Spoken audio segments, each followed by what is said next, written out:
Assalamualaikum warahmatullahi wabarakatuh. Perkenalkan, nama saya Ahmad Syafil Badang, mahasiswa Universitas Negeri Medan, Fakultas Ilmu Keluargaan dari kelas IKOR D dengan NIM 6243210064. Baiklah, di dalam video ini saya akan mempresentasikan tentang metabolisme protein.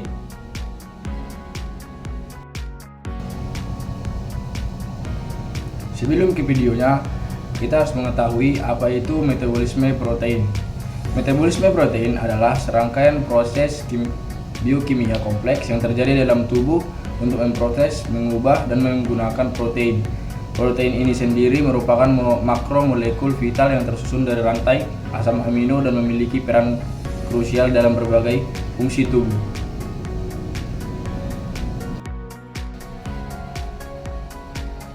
Protein memiliki beberapa fungsi penting dalam tubuh. Yang pertama yaitu membangun dan memelihara jaringan otot. Protein adalah batu bata utama dalam pembentukan dan perbaikan hampir semua sel tubuh, termasuk otot, tulang, kulit, rambut, dan organ.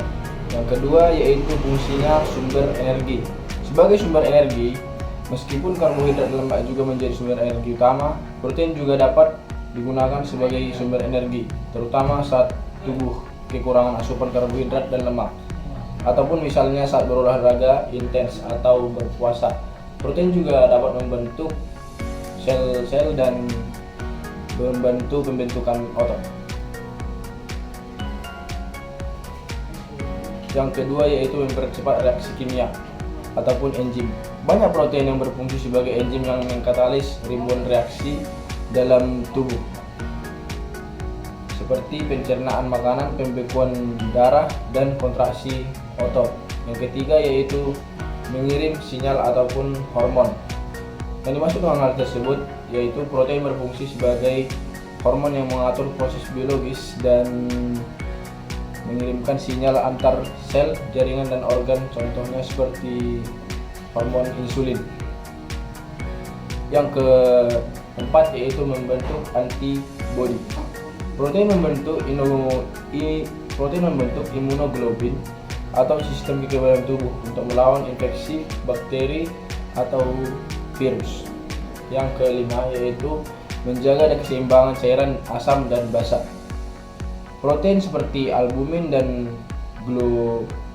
globulin membantu menjaga keseimbangan cairan darah dan keseimbangan cairan tubuh untuk mengatur suhu pH tubuh. Fungsi yang terakhir atau yang keenam yaitu transportasi dan penyimpanan nutrisi. Yang dimaksud dengan hal tersebut yaitu protein juga terlibat dalam transportasi dan penyimpanan sebagai molekul penting dalam tubuh. Di dalam metabolisme protein terjadi beberapa tahapan. Tahapan yang pertama yaitu katabolisme awal ataupun tahapan penyerapan protein dari makanan yang mulai dari dicerna dari lambung dan asam klorida menjadi polipeptida yang lebih kecil. Di usus halus, polipeptida ini dipecah lebih lanjut menjadi glikopeptida dan asam amino bebas oleh enzim-enzim pankreas. Yang kedua yaitu katabolisme asam amino. Sebagian besar metabolisme asam amino ini terjadi di transminasi ataupun proses pemindahan gugus asam amino dari satu asam amino ke senyawa asam seto lain yang menghasilkan asam amino baru dan senyawa seto yang berbeda. Contohnya transminasi alanin menjadi pirufat. Yang ketiga yaitu siklus urea. Amino yang dihasilkan dari deaminasi diubah menjadi urea di hati melalui siklus urea. Urea kemudian diekskresikan melalui ginjal sebagai urin. Urin inilah yang mekanismenya penting untuk menghilangkan nitrogen beracun di dalam tubuh. Yang keempat yaitu pemanfaatan kerangka karbon. Kerangka karbon yang tersisa setelah pelepasan gugus asam amino dapat diubah menjadi senyawa intermediate atau metabolisme utama seperti pirufat, asetil CoA, ataupun senyawa siklus Krebs. Senyawa-senyawa ini kemudian dapat digunakan untuk menghasilkan energi melalui siklus asam sitrat dan fosforilase oksidatif, ataupun diubah menjadi melalui glukogenesis atau lemak jika berlebih. Yang kelima yaitu sintesis protein. Di dalam sintesis protein, asam amino bebas yang tersedia di dalam kolam asam amino di dalam tubuh digunakan untuk mensintesis protein baru yang dibutuhkan. Proses ini melibatkan dua tahapan. Yang pertama, tahapan transkripsi ataupun pembentukan messenger RNA. Dari cetakan DNA di inti sel, mRNA membawa kode genetik untuk protein yang disintetis. Yang kedua yaitu translasi.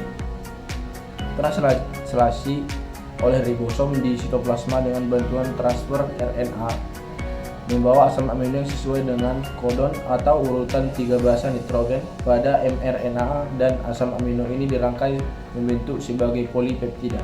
Setelah itu terbentuk rangkaian polipeptida akan mengalami pelipatan modifikasi pasca translasi untuk menjadi protein yang berfungsi penuh. Gangguan di dalam metabolisme protein. Gangguan di dalam metabolisme protein dapat menyebabkan berbagai penyakit serius. Beberapa contohnya meliputi fenilketonuria atau PKU, ketidakmampuan tubuh memecah asam amino fenilanin karena kekurangan enzim fenilanin hidrolase. Penumpukan fenilanin dapat merusak otak jika tidak ditangani sejak dini. Yang kedua penyakitnya yaitu maple syrup urin disease atau MSUD. Yang dimaksud dengan tersebut yaitu tubuh tidak mampu memproses beberapa asam amino rantai yang bercabang leucin, isoleucin, dan valin dengan baik, menyebabkan penumpukan zat-zat beracun. Urin penderita MSUD memiliki bau khas seperti sirup maple. Yang ketiga penyakitnya yaitu alkoptunaria ataupun gangguan langka di mana tubuh memecah asam amino tirosin dan lanin dengan benar, menyebabkan urin berwarna hitam kecoklatan saat terpapar udara. Yang kelima yaitu homosinuria atau kelainan bawaan yang menyebabkan tubuh tidak dapat memproses asam amino metionin dengan benar, mengakibatkan penumpukan homeostasin. Yang keenam penyakitnya yaitu hipoproteinemia, kondisi kekurangan protein dalam darah yang dapat disebabkan oleh berbagai faktor seperti malnutrisi atau gangguan penyerapan.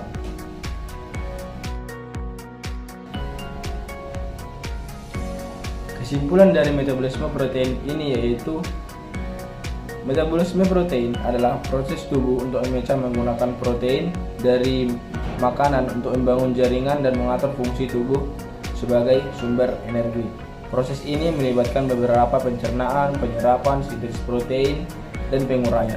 Fungsi utamanya adalah untuk membangun dan memperbaiki jaringan tubuh.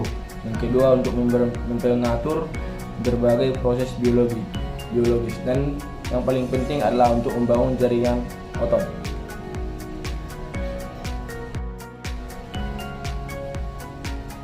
Baiklah, terima kasih. Sekian hasil presentasi saya mengenai metabolisme protein. Sampai jumpa. Assalamualaikum.